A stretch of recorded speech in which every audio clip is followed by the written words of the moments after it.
नमस्कार मित्रांनो, जीटेक मराठीच्या नवीन व्हिडिओमध्ये तुमचं पुन्हा एकदा स्वागत आहे। तर हाचा व्हिडिओ खूप इम्पॉर्टंट असणार आहे। विद्यार्थ्यांच्या बाबतीमध्ये हा खूप महत्त्वाचा व्हिडिओ असणार आहे। आपल्या सर्वांना माहिती आहे आधार कार्ड हे आपल्या जीवनातील एक आवश्यक घटक बनलेला आहे। 2009 पासून आधार कार्डची ही सुरुवात झालेली आहे। तर विद्यार्थ्यांसाठी हे आधार कार्ड तर महत्त्वाचं आहे, तर लहान थोरांसाठी सुद्धा आधार कार्ड महत्त्वाचं आहे। तसंच एक कार्ड आता केंद्र शासनाने जारी केले आहे, त्याचं नाव आहे अपार कार्ड। तर हे अपार कार्ड काय असणार आहे त्याची माहिती आपण या व्हिडिओमध्ये घेणार आहोत आणि ते विद्यार्थ्यांसाठी कसं उपयोगाचं असणार आहे ते सुद्धा आपण या व्हिडिओमध्ये बघणार आहोत।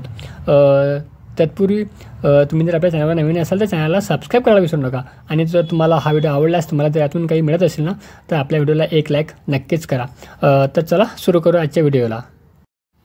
तर सर्वात आधी अपार कार्ड म्हणजे काय हे बघण्याआधी आपण त्याचं लॉंग फॉर्म समजून घेऊया। अपार म्हणजे ॲटोमॅटेड परमनंट अकॅडमिक रजिस्ट्री, ह्याचा असा लॉंग फॉर्म होतो।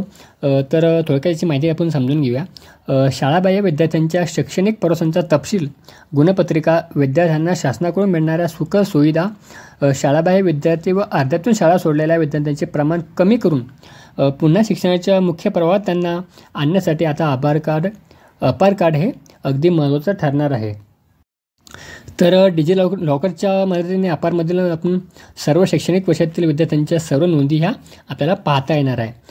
आधार कार्डच्या धर्तीवरच इयत्ता 1ली ते 12वीपर्यंतच्या विद्यार्थ्यांना आता अपार ID तथा कार्ड दिलं जाणार आहे। सुरुवातीला ते आधी फक्त 9वी ते 12वीच्या विद्यार्थ्यांना देण्यात यायचं, पण आता ते सर्वांनाच लागू होणार आहे।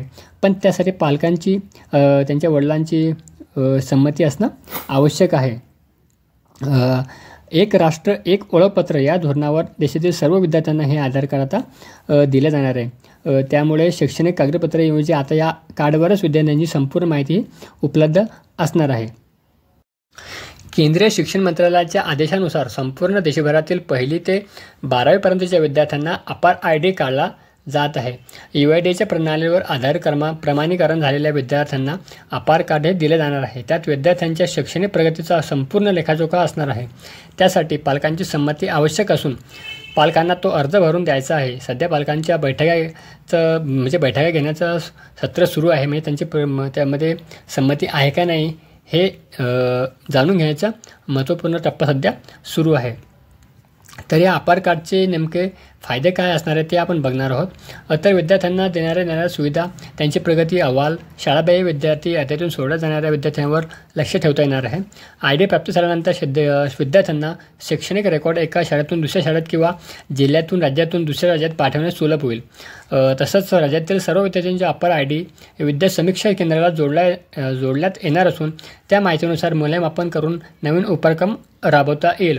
अपारला डिजिलॉकर जोडले जाणार असून त्यातून विद्यार्थ्यांनी शिक्षणात साध्य केलेलं लक्ष, 10वी 12वी बोर्डाचे निकाल, एकत्रित प्रगती अहवाल, अन्य उपक्रमामधील यश हे त्यावरून आता पाहता येणार आहे।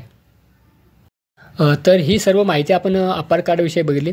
आता अपार कार्ड हे आधी 9वी ते 12वीच्या विद्यार्थ्यांना जारी करण्यात यायचं, ते आता स्टार्टपासून म्हणजे 1ल्या वर्गापासून ते 12वीपर्यंतच्या विद्यार्थ्यांना जारी करण्याची प्रक्रिया सध्या सुरू आहे। पण या सर्वांसाठी, या प्रक्रियेसाठी आपल्या पालकांची, त्या विद्यार्थ्यांच्या पालकांची संमती असणं आवश्यक आहे।